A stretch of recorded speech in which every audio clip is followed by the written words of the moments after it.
ಎಲ್ಲ ಸಹೃದಯರಿಗೆ ನಮಸ್ಕಾರ. ನಿನ್ನೆ ದಿವಸ ಕೊನೆ ಭಾಗದಲ್ಲಿ ಒಬ್ಬ ತೀರ್ಥಂಕರರು ಆಗಬೇಕಾದ್ರೆ ಏನೇನು ಕ್ರಿಯೆಗಳಾಗಬೇಕು ಅನ್ನೋದನ್ನು ಎಷ್ಟು ಚೆನ್ನಾಗಿ ದಾಖಲೆ ಮಾಡಿಟ್ಟಿದ್ದಾರೆ ಅಂತ. ಪ್ರತಿಯೊಂದು ಹಂತದಲ್ಲಿ ಏನೇನು ಆಗಬೇಕು ಅನ್ನೋದನ್ನು ಒಂದು ಚೆಕ್ ಲಿಸ್ಟ್ ಥರ ಇದೆ. ಅದು ಅದನ್ನೇ ಹೇಳಿದೆ ನಾನು. ಮಗು ಹುಟ್ಟೋದಕ್ಕಿಂತ 6 ತಿಂಗಳ ಮೊದಲೇ ತಯಾರಿ ಶುರು ಆಗಬೇಕು. ದೇವೇಂದ್ರ ಕಳಿಸ್ಕೊಡ್ಬೇಕು, ಆ ಗರ್ಭಶುದ್ಧಿ ಮಾಡಬೇಕು. ಆ ನಂತರ ಮಗು ಹುಟ್ಟೋ ತನಕ ಏನೇನು ಮಾಡ್ತಾರೆ ಅಂತೆಲ್ಲ ಹೇಳಿದೆ ನಾನು. ಇಂದ್ರಾಣಿ ಬಂದು ಮಗು ಹುಟ್ಟಿದ ಮೇಲೆ ಒಂದು ಮಾಯದ ಮಗುವನ್ನು ಮಲಗಿಸಿ ಈ ಮಗುವನ್ನು ಎತ್ಕೊಂಡು ಇಂದ್ರನಿಗೆ ಕೊಟ್ಟು ಪರ್ವತಕ್ಕೆ ಹೋಗಿ ಹೆಸರಿಡೋದೆಲ್ಲ ಹೇಳಿದೆ. ಆ ನಂತರ ದೊಡ್ಡವನಾದ್ಮೇಲೆ ಏನಾಗ್ತದೆ ಅಂತ. ತೀರ್ಥಂಕರ ಹುಟ್ಟಿಬಿಟ್ರು. ಹುಟ್ಟಿದ ಮೇಲೆ ಬೆಳೆದು ದೊಡ್ಡವನಾದ ಮೇಲೆ ಒಂದು ಹಂತದಲ್ಲಿ ಸಂಸಾರ ಸಾಕು ಅನಿಸುತ್ತಂತೆ. ನಮಗೂ ಅನಿಸುತ್ತೆ, ಆದರೆ ನಮಗದು ಆಗೋಲ್ಲ. ಅದು ಸಂಸಾರ ಸಾಕು ಅಂದ ತಕ್ಷಣ ದೇವೇಂದ್ರನಿಗೆ ಗೊತ್ತಾಗತ್ತಂತೆ. ಸೌಧರ್ಮೇಂದ್ರ ಅಂತ, ಸೌಧರ್ಮದಲ್ಲಿರುವಂಥ ಸ್ವರ್ಗದಲ್ಲಿರುವಂಥ ಇಂದ್ರ. ಆತನ ತಕ್ಷಣ ಗೊತ್ತಾಗತ್ತಂತೆ. ಆ ಲೋಕಾಂತಿಕರು ಅನ್ನುವಂಥ ಕೆಲವು ದೇವತೆಗಳಿದ್ದಾರೆ, ಅವ್ರನ್ನ ಕಳಿಸ್ಕೊಡ್ತಾನಂತೆ. ನೋಡು, ಅವ್ರ ಮನಸ್ಸಲ್ಲಿ ಸ್ವಲ್ಪ ವೈರಾಗ್ಯ ಬಂದಂಗಿದೆ, ಅದನ್ನು ದೃಢೀಕರಿಸಬೇಕು ಅಂತ. ಇದೆಷ್ಟು ಚೆಂದ ಗೊತ್ತಾ ಇದು. ಇದನ್ನ ಉದಾಹರಣೆ ಹೇಳಬೇಕಂದ್ರೆ, ನಾವು ಕೆಲವು ಸಲ ತೀರ್ಮಾನ ಮಾಡಿಬಿಡ್ತೀವಿ, ನಾಳೆ ಬೆಳಗ್ಗೆಯಿಂದ ವಾಕಿಂಗ್ ಹೋಗಬೇಕು ಅಂತ. ಸಾಮಾನ್ಯ ಬಹಳ ಜನ ತೀರ್ಮಾನ ಮಾಡೋದುಂಟು. ಹಾಗೆ ಅಲಾರಾಮ್ ಇಡೋದು 5 ಗಂಟೆಗೆ. ಅದು ಪಾಪ ತನ್ನ ಪಾಡಿ ಮಾಡೇ ಮಾಡುತ್ತೆ. ಅದರ ತಲೆ ಮೇಲೆ ಒಂದು ಹೊಡೆದು ಒಂದು 5 ನಿಮಿಷ ಮಲ್ಕೊಂಡು ಆಮೇಲೆ ಹೋಗೋಣ ಅಂತ ಶುರು. ಮತ್ತು ಆದಾಗ 6:30 ಆಗಿರುತ್ತೆ ಎದ್ದಾಗ. ಇವತ್ತು ಬೇಡ ಬಿಡು, ಕಾರಣ ಹುಡ್ಕೋದು, ನಿಯಮ ಹುಡ್ಕೋದು. ಇದು ಭಾನುವಾರ, ಇವತ್ತೊಂದು ದಿವಸ ಬೇಡ.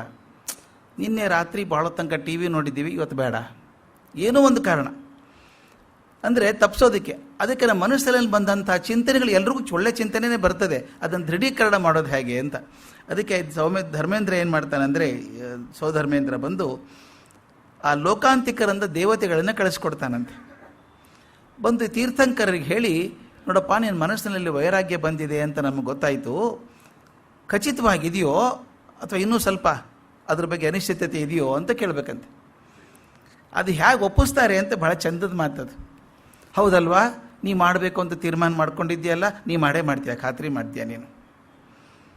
ಇದು ಅಸರ್ಟಿವ್, ಹೇಳಿ ಹೇಳಿ ಮಾಡಿಸ್ಬೇಕು ಅದನ್ನು. ಅಂದರೆ ಯಾರು ಮುಂದೆ ಅವ್ರು ಒಪ್ಕೊಂಡ್ಬಿಟ್ರೆ ಬಿಡೋಕ್ಕೆ ಕಷ್ಟ ಆಗುತ್ತೆ. ಅದನ್ನು ಖಚಿತವಾಗಿ ಮಾಡುವಂಥದ್ದು ಭಾಳ ಕೆಲಸ ಅಂತೆ ಅದು. ಅದು ನಾನು ಮೂಲ ಗ್ರಂಥ ಓದಿದಾಗ ನನಗೆ ಆಶ್ಚರ್ಯ ಆಗೋದು. ಅವರು ಸುಮಾರು 3 ರಿಂದ 4 ತಿಂಗಳು ಇರ್ತಾರಂತೆ ಅವನ ಜೊತೆಗೆ. ಇದು ದಿನ ಅದೇ ಪ್ರಶ್ನೆ ಕೇಳಿ, ವೈರಾಗ್ಯ ಖಾತ್ರಿನಾ, ಹೌದಾ, ಇನ್ನೇನು ವಾಪಸ್ ಬರೋ ಚಿಂತೆ ಇಲ್ವಾ ಸಂಸಾರಕ್ಕೆ ಅಂತೆಲ್ಲ ಕೇಳ್ಕೊಂಡು ಅವ್ರ ಕಡೆಯಿಂದ ಹ್ಞೂ ಅನ್ನಿಸಿ ಗಟ್ಟಿ ಮಾಡೋದಂತೆ. ಇದಾದಮೇಲೆ, ಖಾತ್ರಿ ಆದಮೇಲೆ ಒಂದು ಸಲ ಇಂದ್ರಾದಿಗಳು ಬಂದು ಆ ತೀರ್ಥಂಕರನಿಗೆ ಸ್ನಾನ ಮಾಡಿಸಿ ಅಭಿಷೇಕ ಮಾಡ್ತಾರೆ. ತಂದೆ ತಾಯಿಗಳಿಂದ ಹೆಂಗರು ಕ್ಷತ್ರಿಯ ವಂಶದಲ್ಲೇ ಬರಬೇಕು ಅಂತಿದೆಯಲ್ಲ, ಆದ್ದರಿಂದ ತಂದೆ ತಾಯಿಗಳನ್ನು ಬಿಡಿಸಿ ಅವ್ನು ಕರ್ಕೊಂಬರ್ತಾರೆ. ಒಂದು ಪಲ್ಲಕ್ಕಿ ತೊಗೊಂಬರ್ತಾರಂತೆ. ಒಂದು ಹೆಸರು ಇರ್ತದೆ ಪಲ್ಲಕ್ಕಿಗೆ. ಆ ಪಲ್ಲಕ್ಕಿಯಲ್ಲಿ ಕೂಡಿಸ್ಕೊಂಡು ಊರು ಹೊರಗೆ ಕರ್ಕೊಂಡು ಹೋಗ್ತಾರೆ. ಅಲ್ಲಿ ಒಂದು ಪರ್ಯಾಂಕಾಸನದಲ್ಲಿ ಕೂಡಿಸ್ಬಿಟ್ಟು ಅವನ್ನ ಒಂದು ವ್ರತ ಇದೆ, ಉಪವಾಸ ವ್ರತ ಮಾಡಿಸ್ಬೇಕು. ಉಪವಾಸ ವ್ರತವನ್ನು ಮಾಡಿ ಆಗ ಎಲ್ಲ ತನ್ನ ಮೈ ಮೇಲಿರುವಂಥ ವಸ್ತ್ರ ಆಭರಣಗಳನ್ನೆಲ್ಲ ಹಂಚಿಬಿಡಬೇಕು. ಹಂಚಿಬಿಟ್ಟು ಓಂ ನಮಃ ಸಿದ್ಧೇಭ್ಯ ಅಂತ ಅನ್ಬೇಕು. ಅಂದ್ಬಿಟ್ಟು ಮುಂದಿನ ಕೆಲಸ ಕಷ್ಟದ ಕೆಲಸ. ಅದು ಜೈನ ಮುನಿಗಳಿಗೆ ಮಾತ್ರ ಸಾಧ್ಯ ಆಗುವಂಥದ್ದು. ಅವರು 5 ಮುಷ್ಟಿ ಹಿಡ್ಕೊಂಡು ತಮ್ಮ ಕೂದಲೆಲ್ಲ ಕಿತ್ಕೋಬೇಕಂತೆ. 5 ಮುಷ್ಟಿ ಕಿತ್ಕೋಬೇಕು. ಕೂದಲು ಕಿತ್ಕೊಂಡು ಇಂದ್ರನ ಕೈಯಲ್ಲಿ ಕೊಡಬೇಕು. ಇಂದ್ರ ಅದನ್ನು ಭಕ್ತಿಯಿಂದ ತಗೊಂಡು ಪೂಜೆ ಮಾಡಿ ಮತ್ತೆ ಕ್ಷೀರ ಸಮುದ್ರದಲ್ಲಿ ಹಾಕ್ಬಿಡ್ತಾನಂತೆ. ಅದು ಮುಖ್ಯ ಕೆಲಸ. ಅದು ಅದನ್ನು ಮಾಡಿ ಕ್ಷೀರ ಸಮುದ್ರಕ್ಕೆ ಹಾಕೋ ಕೆಲಸವನ್ನು ಪರಿನಿಷ್ಕ್ರಾಂತಿ ಮಹೋತ್ಸವ ಅಂತ ಕರೀತಾರೆ, ಅಥವಾ ಪರಿನಿಷ್ಕ್ರಮಣ ಕಲ್ಯಾಣ. ಪ್ರತಿಯೊಂದಕ್ಕೂ ಕಲ್ಯಾಣ ಅನ್ನೋದು ಉಂಟು ಜೈನ ಪದ್ಧತಿಯಲ್ಲಿ. ಪರಿನಿಷ್ಕ್ರಮಣ ಕಲ್ಯಾಣ ಅಂತ ಮಾಡ್ತಾರಂತೆ. ಇದಾದ ನಂತರ ಇನ್ನು ತೀರ್ಥಂಕರನ ಕೆಲಸ ಶುರು. ತಪಸ್ಸು ಮಾಡಿ ಒಂದು ಸಾಧನೆ ಮೊದಲು ಮಾಡಬೇಕಂತೆ. ಎಂಥ ದೊಡ್ಡ ಸಾಧನೆ ಅದು. ಮನಃಪರ್ಯಾಯ ಅಂತ ಮಾಡಬೇಕು. ಇದು ಬಹಳ ಮುಖ್ಯವಾದದ್ದು ತೀರ್ಥಂಕರ ಆಗೋದಕ್ಕೆ. ಮನಃಪರ್ಯಾಯ ಅಂತ ಅನ್ನೋ ಜ್ಞಾನವನ್ನು ಪಡ್ಕೊಳ್ಬೇಕಂತ. ಆದರೆ ಏಕಾಗ್ರವಾಗಿ ಧ್ಯಾನ ಮಾಡಿ ಮಾಡ್ಕೋಬೇಕು. ಮನಃಪರ್ಯಾಯ ಅಂದರೆ ಏನು ಅಂದರೆ, ತೀರ್ಥಂಕರನ ಮುಂದೆ ಯಾರೇ ಕೂತರು ಕೂಡ ಅವ್ರ ಮನಸ್ಸು ಅರ್ಥ ಆಗಿಬಿಡ್ಬೇಕಿತ್ತು ನನಗೆ. ಮುಂದೆ ಕೂತಂಥವ್ರು ಅದು ಹೇಳ್ತಾರೆ, ಎಷ್ಟು ಚಂದ ಹೇಳ್ತಾರೆ ಅದರೊಳಗೆ ಅಂದರೆ, ಒಬ್ಬರು ಇಬ್ಬರು ಅಲ್ಲ, 1,000 ಜನ ಅವ್ರ ಉಪನ್ಯಾಸಕ್ಕೆ ಕೂತಿದ್ರೆ 1,000 ಜನರ ಮನಸ್ಸಲ್ಲಿ ಏನಿದೆ ಅಂತ ಗೊತ್ತಾಗಬೇಕು ಒಂದೇ ಕಾಲಕ್ಕೆ. ಆ ಶಕ್ತಿ ಬರುತ್ತಂತೆ ಆ ಜ್ಞಾನ ಪಡ್ಕೊಂಡ್ರೆ. ಆ ಮನಃಪರ್ಯಾಯ ಅನ್ನೋ ಜ್ಞಾನ ಪಡ್ಕೊಳ್ಬೇಕಂತೆ. ಅದಾದಮೇಲೆ ದಿಗಂಬರ ಸನ್ಯಾಸಿ ಮನೆ ಮನೆಗೆ ಊರೂರಿಗೆ ಹೋಗಬೇಕು. ತನಗೇನೇನು ಕಷ್ಟ ಬಂದರೂ ನೋವು ಬಂದರೂ ಒಂದು ಸಲನೂ ಬಾಯಿ ಬಿಟ್ಟು ಯಾರ ಮುಂದೆ ಹೇಳಬಾರ್ದು. ತನಗಾದಂಥ ತೊಂದರೆ ಬಗ್ಗೆ ಯಾರಿಗೂ ದೂಷಣೆ ಮಾಡೋಂಗಿಲ್ಲ, ಯಾರ ಬಗ್ಗೆನೂ ಮಾತಾಡೋಂಗಿಲ್ಲ. ಇದು ತಾಳ್ಮೆ, ಎಂಥ ತಾಳ್ಮೆ ಅದು.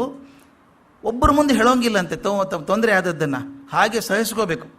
ಇದೆಲ್ಲ ಮಾಡಿದಾಗ ಎಷ್ಟೋ ವರ್ಷ ಆದಮೇಲೆ, ಈ ರೀತಿ ಬದುಕಿದ್ರೆ ಎಷ್ಟೋ ವರ್ಷ ಆದಮೇಲೆ ಆ ತೀರ್ಥಂಕರಿಗೆ ಕೇವಲ ಜ್ಞಾನ ಬರ್ತದೆ ಅಂತ. ಕೈವಲ್ಯ ಜ್ಞಾನ ಅನ್ಬೋದು, ಕೇವಲ ಜ್ಞಾನ ಅಂತ. ಒಂದು ಸಲ ಕೇವಲ ಜ್ಞಾನ ಬಂತು ಅಂತ ಗೊತ್ತಾದ ತಕ್ಷಣ ಆ ಮನುಷ್ಯನನ್ನು ಅವತ್ತಿಂದ ಜಿನ ಅಥವಾ ಅರ್ಹತ ಅಥವಾ ತೀರ್ಥಂಕರ ಅಥವಾ ಕೇವಲಿ ಅಂತ ಕರೀತಾರೆ. ಅಲ್ಲಿವರೆಗೂ ಕೈವಲ್ಯ ಜ್ಞಾನ ಆಗೋವರೆಗೂ ಪೂರ್ತಿ ತೀರ್ಥಂಕರ ಆದದ್ದಲ್ಲ, ದಾರಿಯಲ್ಲಿರುವಂಥದ್ದು. ಕೈವಲ್ಯ ಜ್ಞಾನ ಬಂದ ತಕ್ಷಣ ಅವನ ತೀರ್ಥಂಕರ ಆಗಿಬಿಟ್ರು. ಅದಕ್ಕೆ ಈ ಉತ್ಸವಕ್ಕೆ ಕೈವಲ್ಯ ಬೋಧೋತ್ಸವ ಅಂತ ಕರೀತಾರೆ, ಅಥವಾ ಕೇವಲ ಜ್ಞಾನ ಕಲ್ಯಾಣ ಅಂತ ಕರೀತಾರೆ. ಇದಾದ ಮೇಲೆ ತೀರ್ಥಂಕರ ಊರೂರಿಗೆಲ್ಲ ತನ್ನ ಧರ್ಮ ಪ್ರಸಾರ ಮಾಡ್ಕೊಂಡು ಹೋಗಬೇಕು. ಹೋಗೋದಕ್ಕೆ ಒಂದು ವಾಹನ ಬೇಕಲ್ಲ. ತಾವು ನೋಡಿದ್ದೀರಿ, ಜೈನ ಮೇಲೆ ನಡ್ಕೊಂಡೇ ಹೋಗ್ತಾರೆ ಯಾವಾಗಲೂ. ಎಲ್ಲಿಂದ ಎಲ್ಲಿ ನಡ್ಕೊಂಡು ಹೋಗ್ತಾರಪ್ಪ. ನನ್ನ ಮೊನ್ನೆ ಆಶ್ಚರ್ಯ ಆದದ್ದಂದರೆ, ಇಲ್ಲಿ ಶ್ರವಣಬೆಳಗೊಳದಲ್ಲಿ ಮಸ್ತಕಾಭಿಷೇಕ ಆದರೆ ಮುನಿಗಳು ಬಂದಿದ್ದಾರೆ, ಉಜ್ಜಯಿನಿಯಿಂದ ಬಂದಿದ್ದಾರೆ, ಅಲ್ಲಿ ಮೀರತ್ತಿಂದ ಬಂದಿದ್ದಾರೆ. ನಾನು ಹೋಗಿ ಕೇಳಿದ್ದು ಯಾವಾಗ ಹೊರಟ್ರಿ ಅಂತ. ಅವ್ರಿಗೆ 6 ತಿಂಗಳ ಮೊದಲೇ ಹೊರಟುಬಿಟ್ಟಿದ್ದೀವಿ ನಡ್ಕೊಂಡು ನಾವು ಅಂತ. ದಿನ ನಡೆಯೋದು, ಊರಲ್ಲಿ ಇರಲ್ಲ ಅವರು. ತಾವು ನೋಡಿರಬೇಕು, ಊರ ಪಕ್ಕ ಹಾಗೆ ನಡ್ಕೊಂಡು ಹೋಗ್ತಿರ್ತಾರೆ. ಹಾಗೇನೆ ಸಾಧ್ವಿಯರು ಹಾಗೇನೆ, ಸನ್ಯಾಸಿಗಳು ಹಾಗೇನೆ. ಅವರಲ್ಲಿ ಜೈನ ಪಂಥದಲ್ಲಿ ಮುನಿಗಳಿಗಿರುವಂಥ ಕಟ್ಟುನಿಟ್ಟಿದಾವಲ್ಲ, ಬಹುಶಃ ಯಾರ ಕಡೆನೂ ಇಲ್ಲ ಅನಿಸುತ್ತೆ. ಅದು ಅಷ್ಟು ಮಾಡ್ತಾರೆ. ಆ ಹೋಗಬೇಕಾದ್ರೆ ಅದಕ್ಕೆ ಎಲ್ರಿಗೂ ಅಲ್ಲ, ಅದು ತೀರ್ಥಂಕರನಿಗೆ ಮಾತ್ರ. ಇಂದ್ರ ಏನು ಮಾಡ್ತಾನೆ, ಕುಬೇರನ ಕರಿತಾನಂತೆ. ಇನ್ನು ಸ್ವಾಮಿ ಅಂತ ಕರೀತಾರೆ ಅವಾಗ. ತೀರ್ಥಂಕರ ಆದ ತಕ್ಷಣ ಸ್ವಾಮಿಯ ಅನುಕೂಲಕ್ಕಾಗಿ ಒಂದು ಸಮವಸರಣ ಅಂತ ಮಾಡ್ತಾರೆ. ಸಮವಸರಣ ಅಂತ ಹೇಳಿ ಒಂದು ಚಲಿಸುವ ಬಂಡಿಯನ್ನು ಮಾಡ್ತಾನಂತೆ. ಮೊಬೈಲ್ ಇದು ಬಿಲ್ಡಿಂಗ್ ಇದ್ದ ಹಾಗೆ ಅದು ದೊಡ್ಡ ಚಲಿಸುವ ಮಂಟಪ ಅಂತ ಮಾಡ್ತಾರೆ. ತಾನಾಗಿ ಹೋಗುವಂಥದ್ದು ಅದು. ಅವನು ಇಚ್ಛೆ ಪಟ್ಟ ಹಾಗೆ ಅಲ್ಲಿ ಹೋಗ್ತದೆ ಅಂಥದ್ದು. ಅದು ಎಷ್ಟು ದೊಡ್ಡದಿರ್ತದೆ ಅಂತಂದರೆ, ಅವನು ಇರುವಷ್ಟು ಕಾಲ ಬೇಕೊಂದು ಸಣ್ಣದಾಗ್ತದೆ, ಜನ ಬಂದ ಹಾಗೆ ದೊಡ್ಡದಾಗ್ತಾ ಹೋಗ್ತದೆ ಅಂಥದ್ದು. ಆ ಥರದ ವಾಹನ ಅದು. ಅದು ಎಷ್ಟು ಸಿಸ್ಟಮ್ಯಾಟಿಕ್ ಇದೆ ಅಂತ ಹೇಳಬೇಕು ಅದನ್ನು. ಅಂದರೆ ಎಷ್ಟು ವರ್ಷಗಳಿಂದ, ಇದು ಮಹಾವೀರರು ಕೊನೆಯ ತೀರ್ಥಂಕರರು. ಅವರು ಬಂದು ಹೋಗಿ 2600 ವರ್ಷ ಆಯಿತು. ಆವಾಗ ಮೊದಲಿನಿಂದ ಇಲ್ಲಿವರೆಗೂ ಹೇಗಿತ್ತು ಅಂತ ಬಂದಿದ್ದಾರೆ. ಅದೇ ರೀತಿಯೇ ಆಗಬೇಕಂತೆ ಮಂಟಪ. ಅದು ಚಿನ್ನದಿಂದ ರತ್ನಗಳಿಂದ ಆದಂಥ ವಿಶಾಲವಾದ ಮಂಟಪ. ಅದರ ನಡು ಒಂದು ದೊಡ್ಡ ಗಂಧದ ಗುಡಿ ಆಗಬೇಕು. ಆ ಗಂಧದ ಗುಡಿ ಒಳಗೆ ಒಂದು ಸಣ್ಣ ಲಕ್ಷ್ಮೀ ಮಂಟಪ ಇರಬೇಕು.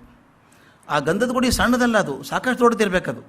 ಆ ಗುಡಿ ಒಳಗೆ ಒಂದು ಸಣ್ಣ ಲಕ್ಷ್ಮೀ ವಿಗ್ರಹ ಇರಬೇಕು, ಮಂಟಪ ಇರಬೇಕು. ಅದರ ಪಕ್ಕದಲ್ಲಿ ಒಂದು 3 ಕಾಲಿನ ಪೀಠ ಇರಬೇಕು. ಆ 3 ಕಾಲಿನ ಪೀಠದ ಮೇಲೆ 1008 ಎಸಳಿನ ತಾವರೆ ಹೂವು ಇರಬೇಕು. ಅಂದರೆ ತಾವರೆ ಹೂವಿನ ಮಾಡಿರ್ಬೇಕು ಅದನ್ನು, ಬಹುಶಃ ದಂತದಲ್ಲಿ ಮಾಡ್ತಾರೇನೋ ಗೊತ್ತಿಲ್ಲ. ತಾವರೆ ಹೂವಿಗೆ 1008 ಎಸಳು ಇರಬೇಕಂತೆ. ಅದರ ಮೇಲೆ ತೀರ್ಥಂಕರ್ ಕೂತ್ಕೋಬೇಕು. ಆ ಕೂತ್ಕೊಂಡ್ರೆ ಹೇಗಿರ್ತಿತ್ತು ಅಂದರೆ, ತೀರ್ಥಂಕರನ ಮೈ ಹೂ ಮುಟ್ಟೋಂಗಿಲ್ಲ. ಅದರ ಮೇಲೆ 4 ಇಂಚು ಎತ್ತರದಲ್ಲಿ ಕೂಡ್ಬೇಕು ಅವರು. ಅದು ಮುಂದೆ ಹೇಳ್ತೀನಿ ತೀರ್ಥಂಕರ ಲಕ್ಷಣ ಹೇಗಿರ್ತದೆ ಅಂತ. ಅವ್ರು ನಡೆದ್ರೆ ಕಾಲು ನೆಲ ಮುಟ್ಟೋಂಗಿಲ್ಲ. ಇಲ್ಲಿ ಮೇಲೆ ಅಡ್ಡಾಡ್ತಾರೆ ಅವರು. ಆ ಥರ ಹೀಗೆ ಹೂವಿನ ಮೇಲೆ ಕೂತ್ಕೊಂಡ್ರೆ, ಹೂವಿನ ಮೇಲೆ 4 ಇಂಚು ಅಂತರ ಇರ್ತದೆ. ಅದರ ಮೇಲೆ ತೀರ್ಥಂಕರರು ಕೂತ್ಕೊಂಡಿರಬೇಕು. ಈ ಸಮವರ್ಣದಲ್ಲಿ ಯಾರ್ಯಾರು ಬರ್ತಾರೆ? ಅವ್ರ ಶಿಷ್ಯರು ಬರಬಹುದು, ಭಕ್ತರು ಬರಬಹುದು, ಸನ್ಯಾಸಿಗಳು ಬರಬಹುದು, ಗೃಹಸ್ಥರು ಬರಬಹುದು. ಎಲ್ಲರೂ ಬಂದು ಸೇರ್ಕೊಂಡ್ಬಿಡ್ತಾರಂತೆ. ಕೆಲವು ಸಲ ದೇವತೆಗಳು ಕೂಡ ಅವ್ರ ಉಪನ್ಯಾಸ ಕೇಳೋಕೆ ಬರ್ತಾರೆ ಅಂತ. ಅದೇ ಹೇಳಿದ್ನಲ್ಲ, ಸ್ವಲ್ಪ ಜನ ಇದ್ದರೆ ಸಣ್ಣದಾಗ್ತದೆ, ಜಾಸ್ತಿ ಜನ ಬಂದ ಹಾಗೆ ತನ್ನಷ್ಟಕ್ಕೆ ತಾನೇ ಸಮವಸರಣ ಮಂಟಪ ದೊಡ್ಡದಾಗ್ತಾ ಹೋಗುತ್ತೆ. ಎಷ್ಟು ಜನ ಬಂದರೂ ಹಿಡ್ಕೊಳ್ಳುತ್ತೆ ಅದು. ಇನ್ನೊಂದು ವಿಚಿತ್ರ ಅಂದರೆ, ವಿಶೇಷ ಅಂದರೆ, ತೀರ್ಥಂಕರರು ಮಾತಾಡಿದ್ದು ಎಲ್ರಿಗೂ ಅರ್ಥ ಆಗ್ತಿತ್ತು ಅಂತ. ಇದು ಯಾಕೆ ಹೇಳ್ತೀನಿ ಅಂತಂದರೆ, ನಾವು ಶಾಲೆಯಲ್ಲಿ ಮೇಷ್ಟ್ರಿಗೆ ಹೇಳ್ತೀವಿ, ನೀವು ಮಾತಾಡೋದು ಹುಡುಗರಿಗೆ ಎಲ್ರಿಗೂ ಅರ್ಥ ಆಗಬೇಕಪ್ಪ. ಕೆಲವರಿಗೆ ಅರ್ಥ ಆದರೆ ಪ್ರಯೋಜನ ಇಲ್ಲ ಅಂತ. ಕೆಲವು ಮೇಷ್ಟ್ರು ಸ್ಟೇಟ್ಮೆಂಟ್ ಮಾಡ್ತಾರೆ, ಭಾಳ ದಡ್ಡಿದ್ದಾರೆ ಸರ್ ಹುಡುಗರು, ಏನೂ ತಿಳಿಯಲ್ಲ ಅವ್ರಿಗೆ, ಬಹಳ ದಡ್ಡಿದ್ದಾರೆ. ಒಬ್ರು ಯಾರೋ ಹೇಳ್ತಿದ್ರು ನನಗೆ, ಎಷ್ಟು ದಡ್ಡ ಇದ್ದಾನೆ ಹುಡುಗ ಅಂದರೆ ಇಡೀ ವರ್ಷ ಕಲಿಸಿದ್ರು ಏನೂ ತಿಳಿಲಿಲ್ಲ ಸರ್ ಅವನಿಗೆ ಅಂತ. ಇಡೀ ವರ್ಷ ಕಲಿಸಿದ್ರು ಏನೂ ತಿಳಿಲಿಲ್ಲ ಅವನಿಗೆ ಅಂತ ಹೇಳಿದರು. ನಾನು ಆ ಪ್ರಶ್ನೆ ತಿರುಗಿಸಿ ಕೇಳಿದೆ, ಇಡೀ ವರ್ಷ ಅರ್ಥ ಆಗ್ಲಾರ್ದಂಗೆ ಹೆಂಗೆ ಹೇಳಿದಿರಿ ಅಂತ ಅಲ್ವಾ. ಅವ್ನಿಗೆ ಇಡೀ ವರ್ಷ ತಿಳಿಲಿಲ್ಲ ಅಂತ ಮಾತು ಬೇರೆ, ಅವ್ನು ತಿಳಿಲಾರ್ದಂಗೆ ನೀವು ಹೆಂಗೆ ಮಾತಾಡಿದಿರಿ ಅಂತ. ಇದು ಯಾಕೆ ಹೇಳ್ತೀನಿ ಅಂದರೆ, ಕ್ಲಾಸಲ್ಲಿ 20, 30, 40 ಹುಡುಗರಿದ್ದರೆ ಎಷ್ಟು ಒದ್ದಾಡ್ತೀವಿ ನಾವು. ಇಲ್ಲಿ ಬೇರೆ ಬೇರೆ ಹಿನ್ನೆಲೆಯಿಂದ ಬಂದಂಥ ಜನ, ಕಲ್ತವರು, ಕಲೀಲಾರದವರು, ಪಂಡಿತರು, ಪಾಮರರು ಎಲ್ಲರೂ ಇರ್ತಾರೆ. ಇನ್ನೊಂದು ವಿಶೇಷ ಮುಂದೆ ಹೇಳ್ತೀನಿ ನಾನು ಬಂದಾಗ, ಸಂಬಂಧಾಗ ನಾಳೆ. ಅದು ಹೇಗಿತ್ತು ಅಂದರೆ, ತೀರ್ಥಂಕರರು ಮಾತಾಡುವಾಗ ಕಣ್ಣು ಅಲಗಾಡಲ್ಲ, ಕಣ್ಣು ತೆಗೆದೇ ಇರ್ತದೆ ಹೀಗೇನೆ, ತುಟಿ ಅಲಗಾಡಲ್ಲ, ಆದ್ರೆ ಧ್ವನಿ ಎಲ್ರಿಗೂ ಕೇಳಿಸುತ್ತೆ. ಅದು ವಿಚಿತ್ರ, ಅದು ಆ ಲಕ್ಷಣ ಅದು ಹಾಗೆ. ಮತ್ತು ಮಾತಾಡಿದ್ದು ಹೇಗಿರ್ತದೆ ಅಂದರೆ, ಎಲ್ರಿಗೂ ಅವ್ರ ಪಕ್ಕದಲ್ಲೇ ಕೂತು ಮಾತಾಡ್ದಂಗೆ ಇರುತ್ತೆ, ಅಷ್ಟು ಸ್ಪಷ್ಟವಾಗಿ ಕೇಳಿಸುತ್ತೆ. ಈಗ ನನಗೆ ಮೈಕ್ ಇಲ್ಲದೆ ಹೋದರೆ ಕೊನೆಯವ್ರಿಗೆ ಕೇಳಿಸೋದು ಕಷ್ಟ, ಆಗ ಮೈಕ್ ಇರಲಿಲ್ವೇನೋ. ಆದರೆ ಮಾತಾಡಿದ್ದು ಪ್ರತಿಯೊಬ್ಬರಿಗೂ ಪಕ್ಕದಲ್ಲೇ ಕೂತು ಮಾತಾಡ್ದಂಗೆ ಇರುತ್ತೆ. ಇನ್ನೊಂದು ಮುಖ್ಯ ಹೇಳಬೇಕಂದ್ರೆ, ಅವರ ಭಾಷೆಯಲ್ಲೇ ಮಾತಾಡ್ದಂಗೆ ಇರುತ್ತೆ. ಇದು ನಾನು ನೋಡಿದ್ದೇನೆ ಕೆಲವು ದೇಶಗಳಲ್ಲಿ, ಆಟೋಮೆಟಿಕ್ ಟ್ರಾನ್ಸ್ಲೇಷನ್ ಮಷಿನ್ ಇರ್ತದೆ. ನಮ್ಮ ಭಾರತದಲ್ಲಿದೆ, ದೆಹಲಿಯಲ್ಲಿ ವಿಜ್ಞಾನ ಭವನದಲ್ಲಿ ಹೋದರೆ ನೀವು ಒಂದು ಭಾಷೆಯಲ್ಲಿ ಮಾತಾಡಿದ್ರೆ 12 ಭಾಷೆಯಲ್ಲಿ ಅನುವಾದ ಆಗುತ್ತೆ. ಅಲ್ಲಿ ಕೊಟ್ಟಿರ್ತಾರೆ, 1 ಪ್ರೆಸ್ ಮಾಡಿದ್ರೆ ಈ ಭಾಷೆ, 2 ಪ್ರೆಸ್ ಮಾಡಿದ್ರೆ ಈ ಭಾಷೆ ಅಂತ. ಅದೇನೂ ಇಲ್ಲದ ಕಾಲದಲ್ಲಿ ಯಾವ್ಯಾವುದೋ ಭಾಷೆ ಮಾತಾಡುವಂಥ ಜನ ಬಂದರೂ ಕೂಡ ಅವ್ರಿಗೆ ಅರ್ಥವಾಗೋ ಭಾಷೆಯಲ್ಲಿ ಅರ್ಥ ಆಗ್ತಿತ್ತಂಥವ್ರಿಗೆ. ಅದು ಭಾಳ ಮುಖ್ಯ. ಇನ್ನೊಂದು ಏನಾಗ್ತಿತ್ತು ಅಂದರೆ, ಎಲ್ರಿಗೂ ಅರ್ಥ ಆಗುವಾಗ ಧರ್ಮ ಬೋಧಿಸುವಾಗ ಈ ಸಮವಸರಣ ಹೋದಲ್ಲೆಲ್ಲ ಪ್ರಾಣಿಗಳು ಕೂಡ ತಮ್ಮ ಸಹಜ ವೈರವನ್ನು ಮರೆತು ಬಿಡ್ತಿದ್ವು ಅಂತ. ಮತ್ತು ಎಷ್ಟೋ ಯೋಜನ, ಒಂದು 2 ಯೋಜನನೋ 3 ಯೋಜನ ಇವರು ಸಮವಸರಣ ಹೋಗ್ತಿರೋ ಹಾಗೆ ಅಲ್ಲಿದ್ದ ಮಂದಿಗೆಲ್ಲ ತಾನಾಗೆ ಶಾಂತಿ ಬರ್ತಿತ್ತು ಮನಸ್ಸಲ್ಲಿ ಅಂತ. ತೀರ್ಥಂಕರ ಹೋದಲ್ಲೆಲ್ಲ ಗೊತ್ತಿಲ್ಲದ ಹಾಗೆ ಜನಕ್ಕೆ ಶಾಂತಿ ಬರಬೇಕು, ಅಷ್ಟು ಯೋಜನೆ ಯಾವ ಜಾಗದಲ್ಲಿ ಅಂದರೆ ತೀರ್ಥಂಕರ ಬಂದಿದ್ದಾರೆ ಅಂತ ಅನ್ನಿಸ್ಬೇಕು. ಇದು ಆಯುಷ್ ಮುಗಿಯೋವರೆಗೂ, ಆ ತೀರ್ಥಂಕರ ಆಯುಷ್ ಮುಗಿಯೋವರೆಗೂ ಈ ಧರ್ಮ ಪ್ರಸಾರ ಮಾಡ್ತಾ ಇರೋದು. ತೀರ್ಥಂಕರಿಗೆ ಗೊತ್ತಾಗ್ತದೆ ನನ್ನ ಆಯುಷ್ ಮುಗಿಲಿಕ್ಕೆ ಬಂತು ಅಂತ ಗೊತ್ತಾದಾಗ ಒಂದು ಶುಕ್ಲ ಧ್ಯಾನ ಅಂತ ಒಂದಿದೆ. ಆ ಧ್ಯಾನ ಮಾಡಿ ವಿಶೇಷ ರೀತಿಯಲ್ಲಿ ಕೂತಾಗ ಆ ಪ್ರಾಣೋತ್ಕ್ರಮಣ ಆಗ್ತದೆ, ತಮ್ಮ ದೇಹವನ್ನು ಬಿಡಬೇಕು. ಆ ಶುಕ್ಲ ಧ್ಯಾನದಲ್ಲೇ ಪ್ರಾಣ ಹೋಗಬೇಕು. ಹಾಗೆ ಮಾಡ್ತಾರೆ. ಆಗ ಇಂದ್ರಾದಿ ದೇವತೆಗಳು ಮತ್ತೆ ಬರ್ತಾರೆ. ಆ ಸ್ವಾಮಿಯ ಶರೀರವನ್ನು ದಹನ ಮಾಡಿ ಆ ವಿಭೂತಿಯನ್ನು ಹಣೆಗಿಟ್ಕೊಂಡು, ಭಾಳ ಚೆಂದ, ನನಗೆ ವಿಚಿತ್ರ ಅನ್ನಿಸ್ತು ಬರೆದದ್ದು ನೋಡಿದಾಗ. ಅದನ್ನು ಎಲ್ಲ ಮಾಡಿ ಆನಂದದಿಂದ ಮರಳಿ ಹೋಗ್ತಾರೆ ಅಂತ. ನನಗೆ ಈ ಆನಂದದಿಂದ ಅನ್ನೋದು ವಶ ಕಾಡಿದ್ದು. ಯಾರಾದರೂ ದೊಡ್ಡವ್ರು ಹೋಗ್ಬಿಟ್ರೆ ಆನಂದ ಆಗಲ್ಲ, ನಮಗೆ ತುಂಬ ದುಃಖ ಆಗತ್ತಲ್ಲ. ಆದರೆ ಇಲ್ಲಿ ತೀರ್ಥಂಕರರು ಹೋದಾಗ ಮಾತ್ರ ಇಂದ್ರ ದೇವತೆಗಳು ಬಂದು ಆನಂದದಿಂದ ಹೋದರು. ಯಾಕೆಂದರೆ ಒಬ್ಬ ತೀರ್ಥಂಕರ ಮಾಡಿದಂಥ ಕೆಲಸ ಮುಂದೆ 1000 ವರ್ಷ ನಡ್ಕೊಂಡು ಹೋಗ್ತದೆ. ಆ ಥರದ ಜೀವನ ಬಂದಿತ್ತಲ್ಲ ಒಂದು ಸಂಭ್ರಮದಿಂದ ಹೋಗ್ತಾರೆ ಅಂತ. ಈಗ ಆಗೋದನ್ನು, ಈ ಮಹೋತ್ಸವವನ್ನು ಪರಿನಿರ್ವಾಣ ಮಹೋತ್ಸವ ಅಂತಾರೆ, ಅಥವಾ ಪರಿನಿರ್ವಾಣ ಕಲ್ಯಾಣ ಅಂತಲೂ ಕರೆಯುವಂಥದ್ದು. ಆದ್ದರಿಂದ ಹುಟ್ಟೋದಕ್ಕಿಂತ ಮೊದಲಿನಿಂದ ಆ ನಿರ್ವಾಣ ಆಗುವವರೆಗೂ ಏನೇನು ಹಂತಗಳಿದ್ದಾವೆ ಅನ್ನೋ ದಾಖಲೆ ಮಾಡಿದ್ದಾರೆ. ಇದು ಪ್ರತಿಯೊಬ್ಬ ತೀರ್ಥಂಕರಿಗೂ ನಡೀಬೇಕಾದಂಥ ಕ್ರಮ. ಈಗ ಮಹಾವೀರರಿಗೆ ಏನಾಯಿತು ನೋಡ್ಬೇಕು ನಾವು. ಇವ್ರ ಬದಲು ಅಚ್ಯುತ ಸ್ವರ್ಗದಲ್ಲಿದ್ದರಲ್ಲ, ಎಲ್ಲ ಆಗಿ ಅಚ್ಯುತ ಸ್ವರ್ಗದಲ್ಲಿ ಹೇಳಿದ ನೀನು 31 ಜನ್ಮಗಳನ್ನು ಮೇಲೆ ಕೆಳಗೆ ಹೋಗಿ ಅಚ್ಯುತ ಸ್ವರ್ಗದಲ್ಲಿ ಸೇರಿಕೊಂಡಾಗ 6 ತಿಂಗಳ ಮೊದಲೇ ಸೌಧರ್ಮದ ಇಂದ್ರ ಕುಬೇರನನ್ನು ಕರೀತಾನೆ. ನೋಡಪ್ಪ, ಮಹಾವೀರ ಸ್ವಾಮಿಯ ಜನ್ಮ ಇನ್ನು 6 ತಿಂಗಳಿಗೆ ಆಗ್ತದೆ. ಜನ್ಮ ಆಗೋದಲ್ಲ, ಆ ಜೀವ ಭೂಮಿಗಿಳಿತದೆ. ಅದು ಆಗೋದಕ್ಕಿಂತ ಮೊದಲು ನಾವು ಕೆಲಸ ಮಾಡಬೇಕು. ಈ ಜ್ಞಾತ ವಂಶೀಯನಾದಂಥ ಕಾಶ್ಯಪ ಗೋತ್ರದವನಾದಂಥ ಕುಂಡಪುರ ರಾಜ ಇದ್ದಾನಲ್ಲ, ಸಿದ್ಧಾರ್ಥ ಮಹಾರಾಜನ ಮನೆಯಲ್ಲಿ ಮಹಾವೀರ ಸ್ವಾಮಿ ಜೀವದ ಅವತರಣ ಆಗ್ತದೆ. ಈ ಜೀವವನ್ನು ಗರ್ಭದಲ್ಲಿ ಧರಿಸುವಂಥ ಪುಣ್ಯವತಿ ಪ್ರಿಯಕಾರಿಣಿ ದೇವಿ ಚೇಟಕ ಮಹಾರಾಜನ ಮಗಳು. ಅದಕ್ಕೆ ಹೋಗಿ ಏನು ಮಾಡ್ಬೇಕು ನೀನೀಗ, ಈ ಅವತಾರದ ಸೂಚನೆ ಕೊಡಬೇಕಲ್ಲ ಜನಕ್ಕೆ ಅಂಥೇಳಿ, ಇಂದಿನಿಂದ ಆ ಗರ್ಭದ ಜನನದವರೆಗೆ ಮುಂದಿನ 15 ತಿಂಗಳು, 6 ತಿಂಗಳು ಮೊದಲು, ಆಮೇಲೆ 9 ತಿಂಗಳು, 15 ತಿಂಗಳು ಕುಂಡಪುರದ ಸುತ್ತ 12 ಯೋಜನ, ಸಾಮಾನ್ಯ 1 ಯೋಜನ ಅಂದರೆ 3 ಮೈಲಿ, 12 ಯೋಜನ ಸುತ್ತಮುತ್ತ ಆ ಇಡೀ ನಗರವನ್ನು ಸುಂದರವನ್ನಾಗಿ ಮಾಡಿಬಿಡು. ಎಷ್ಟು ಚಂದ ಅಲ್ಲ ಕಲ್ಪನೆ ಮಾಡ್ಕೊಳ್ಳೋಕ್ಕೆ. ನಮ್ಮ ಬೆಂಗಳೂರು ಎಷ್ಟಾದರೆ 36 ಮೈಲು ಆ ಸುತ್ತಮುತ್ತಲ ಎಲ್ಲ ಪ್ರದೇಶವನ್ನು ಸುಂದರವನ್ನಾಗಿ ಮಾಡು. ಮತ್ತು ದಿನಕ್ಕೆ 3 ಬಾರಿ ಆ ರಾಜನ ಮನೆಯ ಮೇಲೆ ರತ್ನದ ಮಳೆಯನ್ನು ಕರೆ. ದಿನಾಲ 3 ಸಲ ರತ್ನದ ಮಳೆ ಹಾಕು ಅಂತ. ಆಯಿತು ಅಂತ ಕುಬೇರ ಹೋದ. 6 ತಿಂಗಳು ಕಳೀತು. ಸೌಧರ್ಮೇಂದ್ರ ಕೆಲವು ದೇವತೆಗಳನ್ನು ಕರ್ಕೊಂಬರ್ತಾನೆ. ಆ ದೇವತೆಗಳು ಯಾರು ಅಂದರೆ ಶ್ರೀ, ಹ್ರೀ, ಧೃತಿ, ಕೀರ್ತಿ, ಬುದ್ಧಿ ಮತ್ತು ಲಕ್ಷ್ಮಿ. ಈ 6 ಜನ ದೇವಿಯರನ್ನ ಕರ್ಕೊಂಬರ್ತಾನೆ. ಕರ್ಕೊಂಡ್ಬಂದು ಪ್ರಿಯಕಾರಿಣಿ ಕಡೆ ಒಪ್ಪಿಸಿ ಆಕೆ ಗರ್ಭದ ಶೋಧನೆ ಮಾಡಿ ಸ್ವಚ್ಛ ಮಾಡು ಅಂತ ಹೇಳ್ತಾರೆ. ಅವರ ಪರಿಶುದ್ಧಿ ಮಾಡ್ತಾರೆ. ಇಂದಿಗೆ ಸುಮಾರು 2617 ವರ್ಷಗಳ ಹಿಂದೆ, ಅದು ತಾರೀಕು ಆಷಾಢ ಶುದ್ಧ ಷಷ್ಠಿ, ಉತ್ತರ ಹಸ್ತ ನಕ್ಷತ್ರದಲ್ಲಿ, ಕ್ಯಾಲೆಂಡರ್ ಪ್ರಕಾರ ಹೇಳೋದಾದರೆ ಶುಕ್ರವಾರ ಜೂನ್ 17, ಕ್ರಿಸ್ತಪೂರ್ವ 599 ಮಹಾವೀರನ ಜೀವ ಪ್ರಿಯಕಾರಿಣಿ ದೇವಿಯ ಗರ್ಭದಲ್ಲಿ ಇಳಿತು. ಇದು ಗರ್ಭಾವತರಣ ಕ್ರಿಯೆ ಅಂತ ಕರೀತಾರೆ. ಅದಾದ ತಕ್ಷಣ ಆಕಾಶದಲ್ಲಿದ್ದಂಥ ದೇವತೆಗಳ ಮನೆಯಲ್ಲಿ ಘಂಟಾನಾದ ಆಯಿತಂತೆ. ಈ ಭೂಮಿ ಮೇಲಿರುವಂಥ ಹಿರಿಯರ ಮನೆಗಳಲ್ಲಿ ಶಂಖನಾದ ಆಯಿತಂತೆ. ಜ್ಞಾನಿಗಳ ಮನೆಯಲ್ಲಿ, ಅಂದರೆ ಮಹಾವೀರ ಹುಟ್ಟಿ ಬರ್ತಾನೆ, ತೀರ್ಥಂಕರ ಹುಟ್ಟಿ ಬರ್ತಾನೆ ಅಂತ. ಸೌಧರ್ಮೇಂದ್ರನ ಕುಳಿತಂಥ ಪೀಠ ಅಲುಗಾಡ್ತು. ಇನ್ನು ಹೇಳಿದ್ದೆ ನಾನು, ಇಂದ್ರನ ಪೀಠ ಅಲುಗಾಡ್ತದೆ ಅಂದರೆ ಸೂಚನೆ ಅದು ಬರ್ತಾ ಇದ್ದಾನೆ. ಎಲ್ಲರೂ ಗೊತ್ತಾಯಿತು. ತೀರ್ಥಂಕರನ ಅವತರಣವಾದ ದಿನ ಅದೇ ರಾತ್ರಿ ಆ ಪ್ರಿಯಕಾರಿಣಿ ದೇವಿಗೆ ಪ್ರತಿ ತೀರ್ಥಂಕರನ ತಾಯಿಗೂ ಆಗುವ ಹಾಗೆ ಸ್ವಪ್ನ ಆಯಿತು. ಸ್ವಪ್ನಾಗಿ ಆ 16 ಅಂತ ಹೇಳಿದ್ನಲ್ಲ, 16 ಚಿತ್ರಗಳ ಸ್ವಪ್ನ ಆಯಿತು. ಮರುದಿನ ಬೆಳಗ್ಗೆ ತನ್ನ ಗಂಡನೇ ಹೇಳಿದ್ಲಾಕೆ, ಹಿಂಗೆ ಸ್ವಪ್ನ ಆಯಿತು ನನಗೆ ಅಂತ.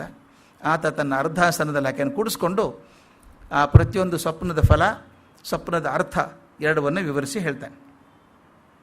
ಆಗ ಸೌಧರ್ಮೇಂದ್ರ ಮತ್ತೆ ಭೂಮಿಗೆ ಬಂದು ದೇವತೆಗಳೊಡನೆ ಆ ತೀರ್ಥಂಕರನ ತಂದೆ ತಾಯಿಗಳಿಗೆ ಅಭಿಷೇಕ ಮಾಡಿ ವಿಜೃಂಭಣೆಯಿಂದ ಆ ತಾಯಿ ಗರ್ಭದಲ್ಲಿದ್ದಂಥ ತೀರ್ಥಂಕರ ಸ್ವಾಮಿಯನ್ನು ಸ್ತುತಿ ಮಾಡ್ತಾನೆ, ಹೊಗಳ್ತಾನೆ.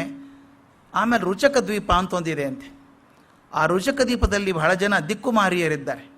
ದಿಕ್ಕುಮಾರಿಯರು ಅಂತವರು ಪೂರ್ತಿ ದೇವತೆಗಳು ಅಲ್ಲ, ಮನುಷ್ಯರೆಲ್ಲ ನಡುವೆ ಇರುವಂಥವ್ರು. ಅಲ್ಲಿದ್ದಂಥ 56 ಮಂದಿ ದಿಕ್ಕುಮಾರಿಯರನ್ನ ಕರೆದು ತೀರ್ಥಂಕರನ ಕಾಯಿ ಸೇವೆ ಮಾಡು ಅಂತ ಇಟ್ಟು ಹೋಗ್ತಾನೆ. ಅವ್ರ ಮನೇಲಿ ಅವರಿರಬೇಕು. ಇದು ನನಗೆ ಹೇಗೆ ಅನ್ನಿಸ್ತು ಅಂತಂದರೆ, ಯಾವುದಾದ್ರೂ ಒಂದು ಕಾರ್ಯಕ್ರಮಕ್ಕೆ ನೀವು ಪ್ರೆಸಿಡೆಂಟ್ ಆಫ್ ಇಂಡಿಯಾ ಅಥವಾ ಪ್ರೈಮ್ ಮಿನಿಸ್ಟರ್ ಆಫ್ ಇಂಡಿಯಾ ಕರೆದುಬಿಟ್ರೆ ನಿಮ್ಮ ಕ್ಯಾಂಪಸ್ ಪೂರ್ತಿ ಅವ್ರಿಗೆ ಹ್ಯಾಂಡ್ ಓವರ್ ಮಾಡಿಬಿಡ್ಬೇಕು. ನೀವೇ ಹೋಗೋಂಗಿಲ್ಲ ಸ್ಟೇಜ್ ಮೇಲೆ, ಅಲ್ಲಿ ನಿಮ್ಮದೇ ಸಂಸ್ಥೆ, ಅವ್ರು ಹೋಗೋಂಗಿಲ್ಲ. ಅವ್ರು ಪೂರ್ತಿ ಟೇಕ್ ಓವರ್ ಮಾಡಿಬಿಡ್ತಾರೆ. ಎಲ್ಲ ಥರೋ ಚೆಕ್ ಮಾಡಿ ಎಲ್ಲ ಹೊರಗೆ ಕಳಿಸ್ತಾರೆ. ಯಾರನ್ನೂ ಬರ್ಕೊಡಲ್ಲ, ನಿಮ್ಮನ್ನೇ ಬರ್ಕೊಡಲ್ಲ. ಅವರು ಕೇಳ್ತಾರೆ ಸ್ಟೇಜ್ ಮೇಲೆ ಕೂಡೋರು ಯಾರ್ಯಾರು, ಅವ್ರ ಜಾತಕ ಕೊಡಿ. ಯಾರ್ಯಾರು ಕೂಡ್ತಾರೆ, ಅವ್ರ ಪಕ್ಕ ಯಾರು ಕೂತ್ಕೋತಾರೆ, ಎಡಕ್ಕೆ ಯಾರು ಕೂತ್ಕೋತಾರೆ, ಬಲಕ್ಕೆ ಯಾರು ಕೂತ್ಕೋತಾರೆ, ಎಲ್ಲವನ್ನೂ ಚೆಕ್ ಮಾಡಿಬಿಡ್ತಾರೆ. ನಮ್ಮ ಕೈಯಲ್ಲಿಲ್ಲ. ಒಂದು ಸಲ ಅದು ಡಿಫೆನ್ಸ್ ಸೀಮ್ಗೆ ಹೋಗ್ಬಿಟ್ರೆ ನಮ್ಮ ಕೈಯಲ್ಲಿ ಏನೂ ಇರಲ್ಲ. ಹಾಗೆ ಅನ್ನಿಸ್ತಿದ್ದು ನನಗೆ. ಎಲ್ಲಿವರೆಗೆ 56 ಜನ ದಿಕ್ಕುಮಾರಿಯರು ಬಂದು ತೀರ್ಥಂಕರನ ತಾಯಿಯ ಪ್ರತಿಯೊಂದು ಅವಶ್ಯಕತೆಗಳನ್ನು ಅವರೇ ತೀರಿಸಬೇಕು. ನಂತರ ಸಮಸ್ತ ದೇವತೆಗಳು ತಮ್ಮ ತಮ್ಮ ಸ್ಥಾನಕ್ಕೆ ಹೋದರು. 9 ತಿಂಗಳು ತುಂಬಿತು. ಅವತ್ತು ಚೈತ್ರ ಶುದ್ಧ ತ್ರಯೋದಶಿ, ಉತ್ತರ ಫಲ್ಗುಣಿ ನಕ್ಷತ್ರ, ಕ್ಯಾಲೆಂಡರ್ ಪ್ರಕಾರ ಸೋಮವಾರ, ಮಾರ್ಚ್ 27, ಕ್ರಿಸ್ತಪೂರ್ವ 598 ಇಸ್ವಿ. ಮಹಾವೀರ ಸ್ವಾಮಿ ಜನನ ಆಯಿತು. ಸಮಸ್ತ ದೇವತೆಗಳಿಗೆ ಗೊತ್ತಾಯಿತು ಜನನ ಆಯಿತು ತೀರ್ಥಂಕರದು ಅಂತ. ಮತ್ತೆ ಬಂದರು. ಭಗವಂತನ ಈ ಜನ್ಮಾಭಿಷೇಕ ಕಲ್ಯಾಣ ಮಾಡಬೇಕು ಅಂತ ಹೇಳಿ ಇಂದ್ರ ತನ್ನ ಐರಾವತವನ್ನು ತೊಗೊಂಡು ಬಂದ. ಇಂದ್ರಾಣಿಯನ್ನು ಕರ್ಕೊಂಡು ಕುಂಡಪುರಕ್ಕೆ ಬಂದ. ಅವನ ಜೊತೆಗೆ ಎಲ್ಲ ದೇವತೆಗಳು ಬಂದ್ರಂತೆ. ಮೊದಲ ಪ್ಲ್ಯಾನ್ ಪ್ರಕಾರ ಇಂದ್ರಾಣಿ ಹೆರಿಗೆ ಮನೆಯೊಳಗೆ ಹೋಗಿ ಪ್ರಿಯಕಾರಿಣಿ ದೇವಿಗೆ ಮಾಯಾ ನಿದ್ರೆ ಬರೆಸಿ ಆಕೆ ಪಕ್ಕದಲ್ಲಿದ್ದಂಥ ಮಗುನ ಎತ್ಕೊಂಡ್ಲು, ಬೇರೆ ಮಗುವನ್ನು ಇಟ್ಲು. ಈ ಮಗುನ ಎತ್ಕೊಂಡು ಬಂದು ಹೊರಗಡೆ ಐರಾವತ ಮೇಲೆ ಕೂತಂಥ ಇಂದ್ರನ ತೊಡೆ ಮೇಲೆ ಮಲಗಿಸಿದ್ಲಂತೆ. ಚಂದ ವರ್ಣನೆ ಮಾಡ್ತಾರೆ, ಪೂರ್ತಿ ಹೇಳೋಕ್ಕೆ ಟೈಮ್ ಆಗಲ್ಲ, ಇಲ್ದಿರು ಭಾಳ ಹೇಳಬೇಕು ಅದನ್ನು. ಆ ವರ್ಣನೆ ಇಷ್ಟು ಖುಷಿಯಾಗತ್ತೆ ಓದಬೇಕಾದ್ರೆ. ಅವ್ರು ಹೇಳ್ತಾರೆ, ಇಂದ್ರ ಸಹಸ್ರಾಕ್ಷ, 1000 ಕಣ್ಣು ಅವನಿಗೆ ಮಗುನ ನೋಡೋಕ್ಕೆ 1000 ಕಣ್ಣು ಸಾಲಿಲ್ಲಂತೆ. ಅಷ್ಟು ಚಂದವಾಗಿತ್ತು ಮಗು ಅಂತ. ಎತ್ಕೊಂಡಾಗ ತೊಡೆಯಲ್ಲಿ ಮಲಗಿಸಿದಾಗ 1000 ಕಣ್ಣುಗಳ ಸಾಲಿಲ್ಲ ಅಂತೆ.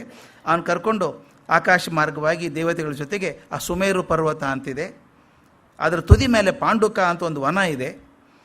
ಅಲ್ಲಿ ಅರ್ಧಚಂದ್ರಾಕಾರವಾದಂಥ ಒಂದು ಶಿಲೆ ಇದೆ. ಆ ಶಿಲೆ ಮೇಲೆ ರತ್ನ ಖಚಿತವಾದ ಒಂದು ಆಸನ ಇದೆ. ಅದರ ಮೇಲೆ ಒಯ್ದು ಆ ಮಗುವನ್ನು ಮಲಗಿಸಿ ಮೊದಲೇ ಪ್ಲ್ಯಾನ್ ಮಾಡಿದ ಹಾಗೆ 5ನೇ ಕ್ಷೀರಸಾಗರದಿಂದ 1008 ಕಲಶಗಳಲ್ಲಿ ಕ್ಷೀರಸಾಗರದಿಂದ ಹಾಲು ತರಿಸಿದ್ದಾರೆ. ಅದನ್ನು ಅಭಿಷೇಕ ಮಾಡಿದ್ರಂತೆ. ಒಂದು ಸಣ್ಣ ತಮಾಷೆ ಬರೀತಾರೆ. ಆ ಪುಟ್ಟ ಮಗು ಈಗ ತಾನೇ ಹುಟ್ಟಿದಂಥ ಮಗು, ಅದಕ್ಕೆ 1008 ಕಲಶಿಗೆ ಹಾಲು ಹಾಕಬೇಕು, ಅಭಿಷೇಕ ಮಾಡ್ತಿದ್ರಂತೆ. ಆ ಮಾಡುವಾಗ 1-2 ಹನಿ ಮಗುವಿನ ಮೂಗಿನೊಳಗೆ ಹೋಯ್ತಂತೆ ನೀರು, ಹಾಲು. ಜೋರಾಗಿ ಮಗು ಸೀನ್ತು. ಬರೀತಾರೆ, ಸೀನಿದಾಗ ಆ ರಭಸಕ್ಕೆ ಸಮಸ್ತ ದೇವತೆಗಳು ತರಗೆಲೆಗಳಂತೆ ಹಾರಿ ಹೋದರಂತೆ. ಆ ಪುಟ್ಟ ಮಗು ಹಾಲಿನ ಹನಿ ಒಳಗೆ ಹೋದಾಗ ಜೋರಾಗಿ ಸೀನಿದಾಗ ಎಲ್ಲ ದೇವತೆಗಳು ತರಗೆಲೆಗಳ ಹಾಗೆ ಹಾರಿ ಹೋದವು ಅಂತ ಬರೀತಾರೆ. ಆ ಬಾಲಕನ ಪರಾಕ್ರಮ ನೋಡಿ ದೇವತೆಗಳು ವೀರನಾಥ ಅಂತ ಹೆಸರಿಟ್ಬಿಟ್ರಂತೆ. ಅವರೇ ಮೊದಲೇ ಹೆಸರು ಅದೇ ವೀರನಾಥ ಅಂತ ದೇವತೆಗಳು ಕೊಟ್ಟಂಥ ಹೆಸರು. ಸೌಧರ್ಮೇಂದ್ರ ಬಳಿಕ ಎಲ್ಲ ವಸ್ತ್ರಾಭರಣ ತಂದಿದ್ನಲ್ಲ ತನ್ನ ಇದರಿಂದ ಸ್ವರ್ಗದಿಂದ, ಅದೆಲ್ಲ ಹಾಕ್ತಾನೆ, ಅಲಂಕಾರ ಮಾಡ್ತಾನೆ, ಮಗುನ ಸ್ತುತಿ ಮಾಡ್ತಾನೆ. ಮತ್ತು ಐರಾವತದ ಮೇಲೆ ಕೂಡಿಸ್ಕೊಂಡು ಕುಂಡಪುರಕ್ಕೆ ಬಂದು ತಾಯಿ ಮಾಯಾ ನಿದ್ರೆಯನ್ನು ಹಾರಿಸಿ ಆ ಮಾಯಾ ಮಗುವನ್ನು ಮಾಯ ಮಾಡಿ ಇದನ್ನು ಕೈಯಲ್ಲಿ ಕೊಡ್ತಾರೆ. ಆ ತಂದೆ ತಾಯಿಗೆ ಏನು ಅದ್ಭುತ ಅನಿಸಿರ್ಬೇಕಲ್ಲ. ಇಂದ್ರ ದೇವತೆಗಳು ಬಂದು ಆ ಮಗುಗೆ ಅಲಂಕಾರ ಮಾಡಿ ತಮ್ಮ ಕೈಯಲ್ಲಿ ಕೊಟ್ಟಾಗ ಆ ಮಗುವಿನ ಆಕಾರ, ಗಾತ್ರ, ಆ ರೂಪ, ಆ ವರ್ಣನೆ ಮಾಡೋಕ್ಕಾಗೋದಿಲ್ಲ ಅವರಿಗೆ. ತುಂಬ ಆನಂದ, ಆಶ್ಚರ್ಯ ಎರಡೂ ಆಯ್ತಂತೆ ಅಪ್ಪ ಅಮ್ಮನಿಗೆ. ಅದೆಲ್ಲ ಕೊಟ್ಟು ಭಗವಂತನ ಸ್ತುತಿಸಿ ನಮಸ್ಕಾರ ಮಾಡಿ ಜನ್ಮೋತ್ಸವ ಮುಗಿಸಿ ತಮ್ಮ ಜಾಗಕ್ಕೆ ದೇವತೆಗಳು ಹೋದರು.